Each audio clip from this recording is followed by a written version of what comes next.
Nice looking bruise you got there, kid. I touched my cheek gingerly. Really? Two-Bit nodded sagely. Nice cut, too. Makes you look tough.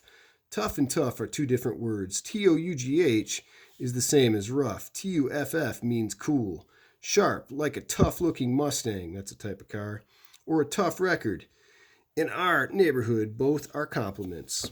Page 13. Steve flicked his ash at me. What were you doing walking by your lonesome? Leave it to good old Steve to bring up something like that. I was coming home from the movies. I didn't think.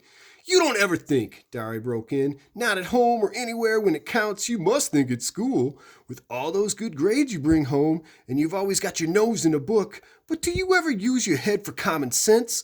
No siree, bub. And if you did have to go by yourself, you should have carried a blade. So there's the older brother acting like he may be a parent. I just stared at the hole in the toe of my tennis shoe. Me and Derry just didn't dig each other. I never could please him. He would have hollered at me for carrying a blade if I had carried one. If I brought home B's, he wanted A's. And if I got A's, he wanted to make sure they stayed A's. If I was playing football, I should be in studying. And if I was reading, I should be out playing football. He never hollered at Soda Pop, not even when Soda dropped out of school or got tickets for speeding. He just hollered at me. Soda was glaring at him. Leave my kid brother alone, you hear? It ain't his fault he likes to go to the movies. It ain't his fault the socials like to jump us. And if he had been carrying a blade, it would have been a good excuse to cut him to ribbons. Soda always takes up for me, Dari said impatiently. When I want my kid brother to tell me what to do with my other kid brother, I'll ask you, kid brother. But he laid off me. He always does when Soda Pop tells him to, most of the time. Next time, get one of us to go with you, Pony Boy, Two-Bit said. Any of us will. Excuse me. Page 14. We're getting there. Speaking of movies, Dally yawned, flipping away his cigarette butt. I'm walking over to the Nightly Double tomorrow night. Anybody want to come and hunt some action? And that's a drive-in movie where they'll show two movies back to back. Like the movie might start at 7 o'clock and then they'll go until midnight with another movie happening after the 7 o'clock movie. Steve shook his head. Me and Soda are picking up Evie and Sandy for the game. He didn't need to look at me the way he did right then. I wasn't going to ask if I could come. I'd never tell Soda because he really likes Steve a lot, but sometimes I can't stand Steve Randall. I mean it. Sometimes I hate him. Dari sighed, just like I knew he would. Dari never had time to do anything anymore. I'm working tomorrow night. Dally looked at the rest of us. How about y'all? Two-Bit, Johnny Cake? You and Pony Boy want to come? Me and Johnny'll come, I said. I knew Johnny wouldn't open his mouth unless he was forced to. Okay, Dari? Yeah, since it ain't a school night. Dari was real good about letting me go places on the weekends. On school nights, I could hardly leave the house. I was planning on getting boozed up tomorrow night, Two-Bit said. If I don't, I'll walk over and find y'all. Steve was looking at Dally's hand. His ring, which he had rolled a drunk senior to get, was back on his finger. You break up with Sylvia again? Yeah, and this time it's for good. That little broad was two-timing me again while I was in jail.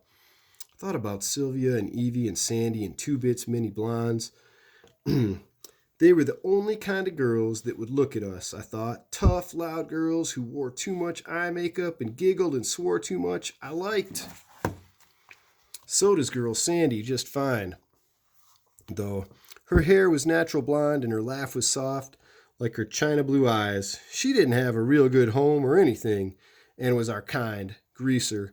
But she was a real nice girl.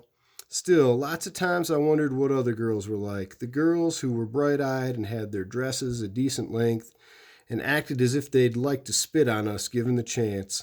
Some were afraid of us, and remembering Dallas Winston, I didn't blame them. But most looked at us like we were dirt, gave us the same kind of look that the Socias did when they came by in their Mustangs and Corvairs and yelled, "Grease!" at us. I wondered about them, the girls, I mean. Did they cry when their boys were arrested like Evie did when Steve got hauled in? Or did they run out on them the way Sylvia did at Dallas? But maybe their boys didn't get arrested or beaten up or busted up in rodeos. I was still thinking about it when I was doing my homework that night.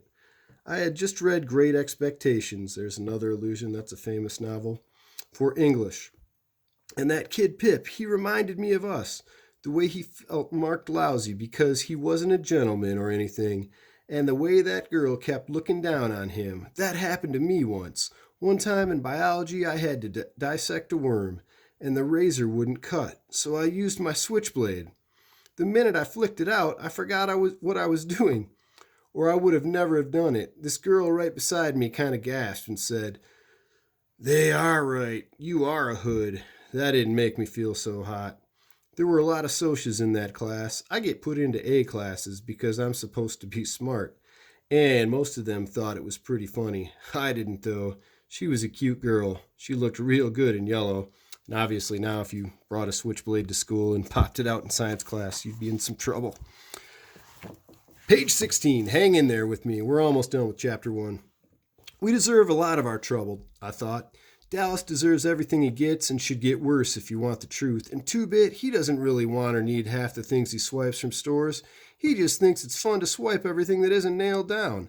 I can understand why Soda Pop and Steve get into drag races and fight so much, though. Both of them have too much energy, too much feeling with no way to blow it off. Rub harder, Soda, I heard Dari mumbling. You're going to put me to sleep. I looked through the door. Soda Pop was giving Dari a back rub. Dari is always pulling muscles. He roofs houses, and he's always trying to carry 2 bundles of roofing up the ladder. I knew Soda would put him to sleep, because Soda can put about anyone out when he sets his head to it. He thought Dari worked too hard anyway. I did too. Dari didn't deserve to work like an old man when he was only 20.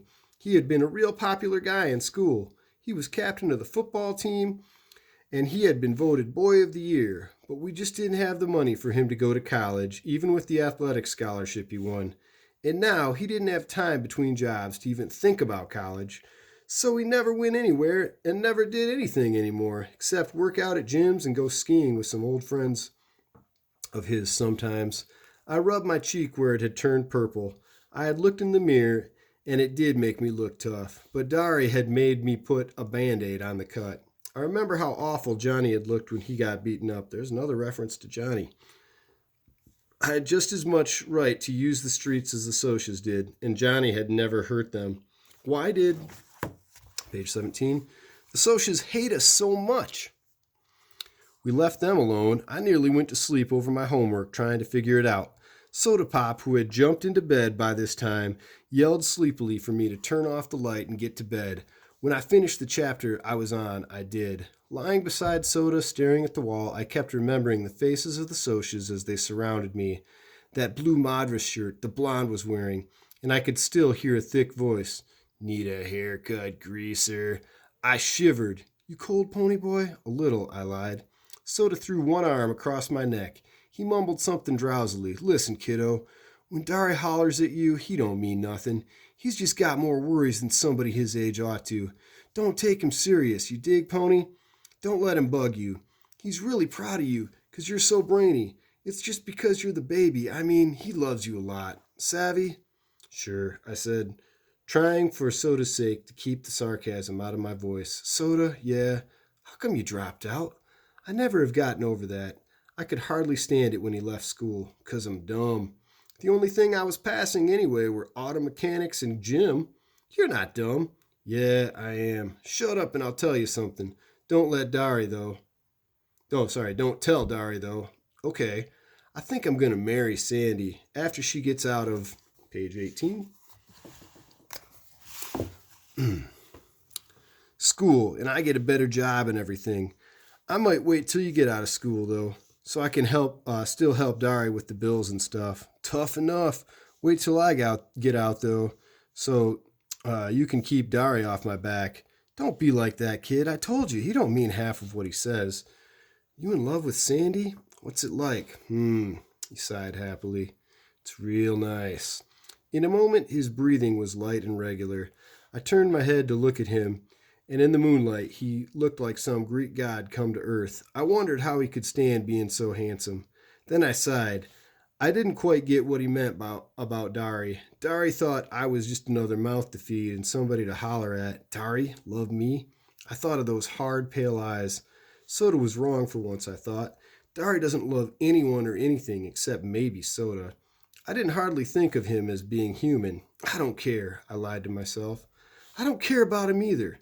Soda's enough, and I'd have him until I got out of school. I don't care about Dari. But I was still lying, and I knew it. I lie to myself all the time, but I never believe me. All right, that is the end of chapter 1. We have introduced, or we have not, but S.E. Hinton has introduced multiple characters. You get a feel of what it's like to be a greaser. And just out of curiosity, or just as a point of interest, the author wrote that chapter first, obviously, but it was based on a real experience where one of her friends got beat up by Socs in Tulsa, Oklahoma. We'll talk more about Tulsa, Oklahoma as we go forward with the novel. I'm not sure if I'm going to keep doing this format or if I'm going to change the format or if I'm just going to assign other people's readings that may have done a better production quality than mine. Obviously, this is very low budget, but I just wanted to give it a shot to see if we could have successful YouTube videos. And I'm also testing to see how long it uploads, or it takes to upload. We're going to run this up to about 34 minutes and we'll call it from there. I hope you have a great rest of your day. And